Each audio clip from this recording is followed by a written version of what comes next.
We are back with another new video, and in this video we are going to start a new unit 7, equivalent fractions. So in this unit we will learn about comparing fractions, concept of equivalent fractions, comparing fractions with equivalent fraction. तो कुछ यहाँ पे examples दिए गए हैं. Example 1, compare the fractions 3/8 and 5/8. So we have to compare this. हमें compare करना है which is greater, which is smaller.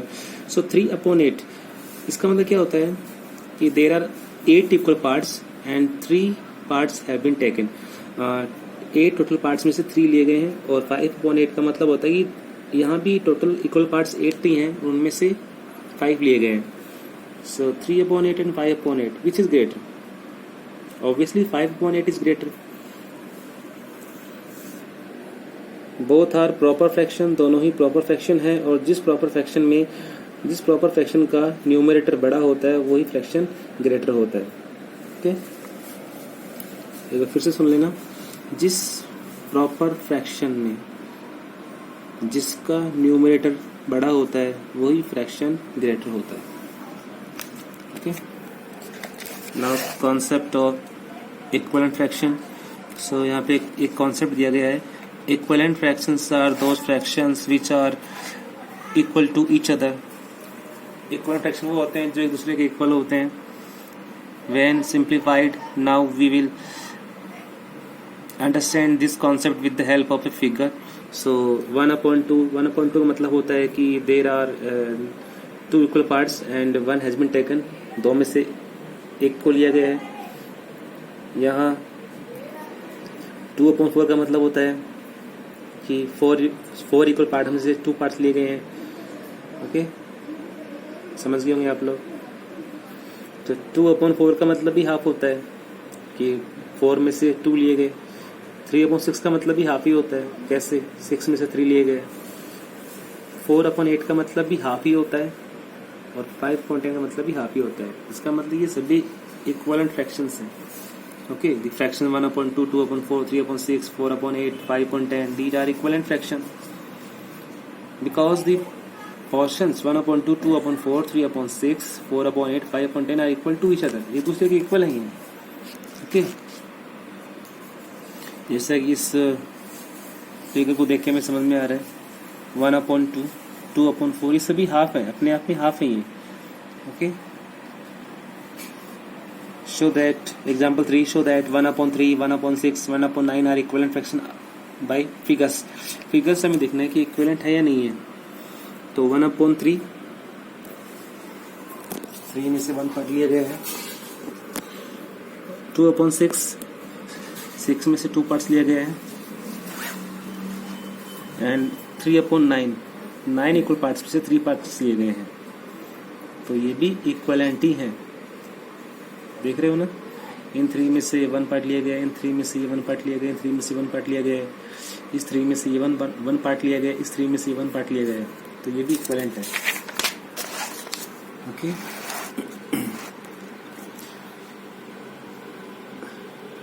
Recognising equivalent fraction. कैसे पहचानते हैं इक्विवेलेंट फ्रैक्शंस को? सो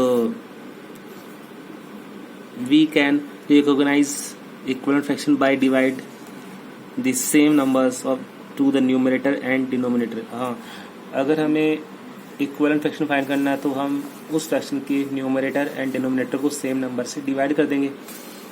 10/20 का हमें equivalent फ्रैक्शन फाइंड करना है तो हम क्या करेंगे, सेम नंबर से डिवाइड कर देंगे. 10 डिवाइड्स 10 1 टाइम, 10 डिवाइड्स 20 2 टाइम्स. यानी जिस न्यूमरेटर को हमने जिस नंबर से डिवाइड किया है डिनोमिनेटर को भी उसी नंबर से डिवाइड करेंगे. 10 को भी 10 से डिवाइड किया, 20 को भी 10 से डिवाइड किया, 1/2 आ गया divide. Okay, understood. Example 5 show that the following numbers are equivalent fractions. So ये इक्विवेलेंट फ्रैक्शन है या नहीं है देखने. 1/2, 2/4, 3/6, 4/8, 5/10, 10/20. सो 1/2 अगर 1/2 को हम इक्विवेलेंट फ्रैक्शन फाइंड करने के लिए हम न्यूमरेटर एंड डिनोमिनेटर को सेम नंबर से डिवाइड करते हैं। अगर सेम नंबर से डिवाइड करेंगे तब भी हमें इक्विवेलेंट फ्रैक्शन मिलेंगे, और सेम नंबर से मल्टीप्लाई करेंगे तब भी हमें इक्विवेलेंट फ्रैक्शन मिलेंगे। जैसे 1/2 को 2/2 से मल्टीप्लाई किया 2/4 आ गया, फिर 2/4 को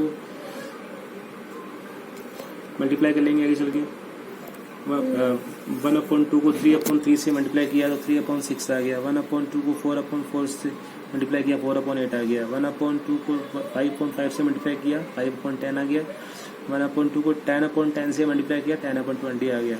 सो दीज आर इक्विवेलेंट। ओके, आगे भी कुछ एग्जांपल्स हैं, fill in the blanks. So यहाँ 1/2 और यहाँ भी कोई फ्रैक्शन है तो इनके बीच में अगर इक्वल का सिंबल लगा मतलब दीज आर इक्विवेलेंट है। अभी हमें कैसे पता लगेगा कि इक्विवेलेंट है, क्योंकि इनके बीच में इक्वल का सिंबल लगा है। अब 2 6 कब बनता है? When we multiply 2/3। जब हम 2 को 3 से मल्टीप्लाई करेंगे तो 2 3 जार 6, तो 2 को 3 से मल्टीप्लाई करने पे तो 6 आया ना, तो इसी तरह से 1 को भी 3 से मल्टीप्लाई करेंगे 1 3 जा 3, अभी इक्विवेलेंट हो गए। यहाँ भी 3 6 बन गया। 3 6 का बनता है 3 2 जा, यानी 3 को 2 से मल्टीप्लाई किए तो 6 आ गया। तो हमें इक्विवेलेंट होने का मतलब क्या है कि जिस नंबर से 3 को मल्टीप्लाई किया गया है उसी नंबर से 2 को भी मल्टीप्लाई किया गया है। सो 2 2 जा 4, 3 इंटू 2 2 इंटू 2 4, 4 8 बन गया, यानी 4 2 जार 8 3 2 जार 6। इस तरह से हमें करने होते हैं। ओके,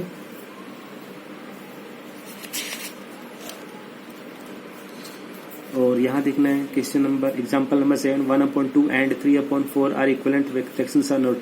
ये दोनों इक्विवेलेंट है या नहीं है? सो 1/2 एंड 3/4 देखें। सो 1/2 ये रहा 1/2, 1/2 एंड 3/4, 2 3 जा 6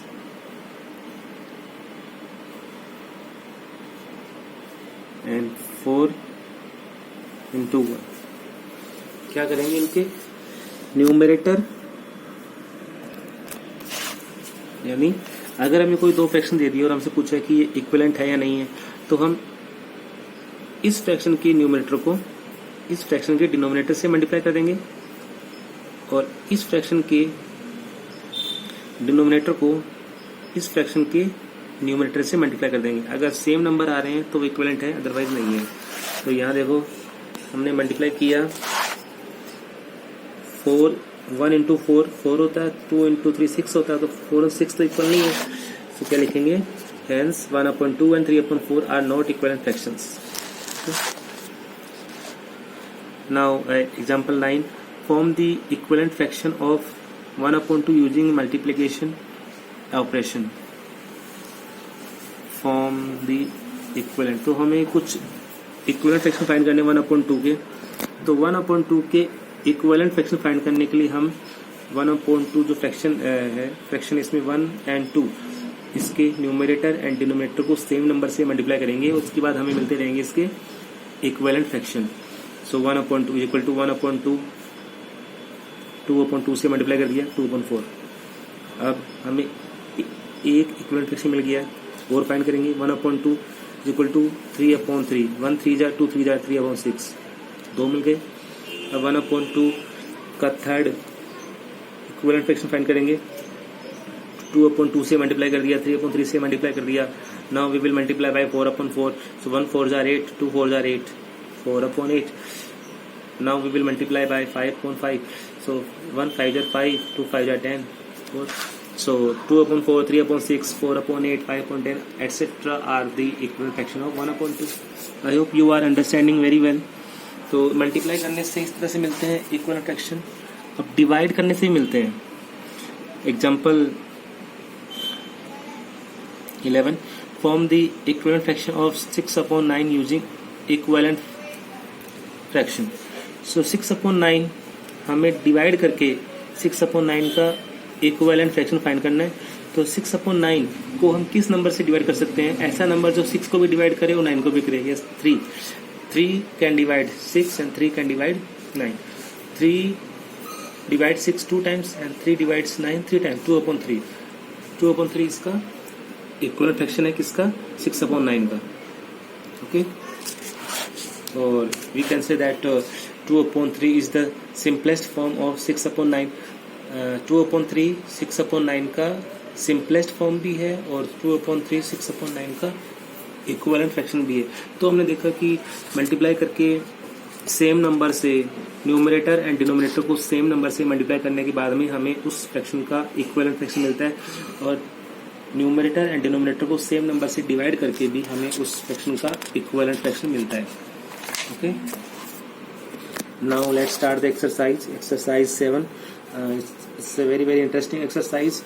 Find the equivalent fraction of the following by multiplying 2 to the numerator and denominator. और क्वेश्चन नंबर 1 है कि हमें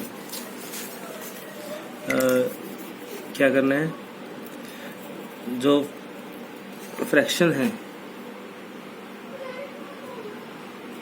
इसके न्यूमरेटर एंड डिनोमिनेटर को 2 से मल्टीप्लाई करने के बाद हमें इनका इक्विवेलेंट फ्रैक्शन फाइंड करना है। सो 1/2 फर्स्ट जो फ्रैक्शन था 1/2 था, तो 1/2 2 से मल्टीप्लाई करना है न्यूमरेटर एंड डिनोमिनेटर को। तो 1 2 जा 2, 2 2 जा 4। ओके, इस तरह से 1 इक्विवेलेंट फ्रैक्शन फाइंड करेंगे हम। ओके, नेक्स्ट देखते हैं 2/3 का हमें इक्विवेलेंट फ्रैक्शन फाइंड करना है बाय मल्टीप्लाइंग 2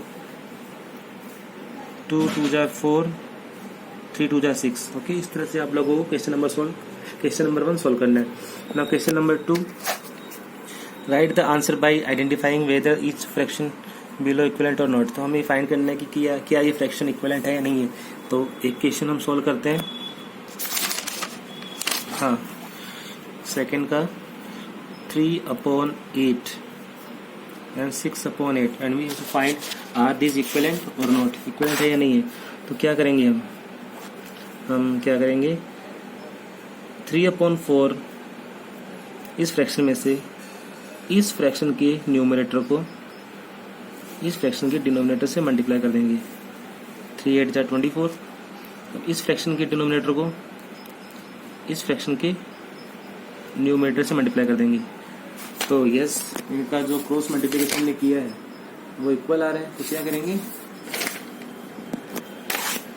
हम राइट कर देंगे ऐसे। Yes, 3/4 and 6/8 are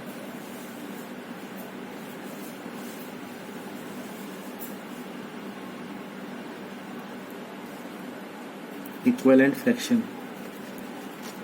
okay, yes, these are equivalent fraction. चलो एक और देखते हैं। इसके बाद है 4/2 का, ये फर्स्ट का था 4/6 and 1/3। Let's check. So 4 will be multiplied by 3। 4 को 3 से मल्टीप्लाई करेंगे एंड 6 को 1 से। नहीं, इनका तो मल्टीप्लिकेशन इक्वल नहीं आ रहा, तो लिखेंगे no 4/6 and 1/3 are not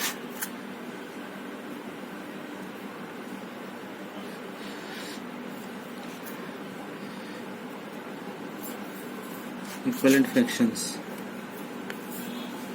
okay, इस तरह से आप लोग क्वेश्चन नंबर 2 भी सोल्व कर लोगे। Now question number 3, find the equivalent fraction of following by multiplying 3 to numerator and denominator. अच्छा, जिस तरह से हमने क्वेश्चन नंबर 1 किया था, क्वेश्चन नंबर 1 सॉल्व करने के लिए हमने उस फ्रैक्शन के न्यूमरेटर और डिनोमिनेटर को 2 से मल्टीप्लाई किया था। उसी तरह क्वेश्चन नंबर 3 में हमें उस फ्रैक्शन के न्यूमरेटर एंड डिनोमिनेटर को 3 से मल्टीप्लाई करके उनके इक्विवेलेंट फ्रैक्शन फाइंड करने हैं। ओके, सो आज आपका होमवर्क हो गया question number 1, 2 and 3. You have to solve question number 1, 2, 3 in your fair notebook. Maths की फेयर नोटबुक में आप लोगों को question number 1, 2 and 3 of exercise 7 solve करने हैं. This is your homework. Okay, take care.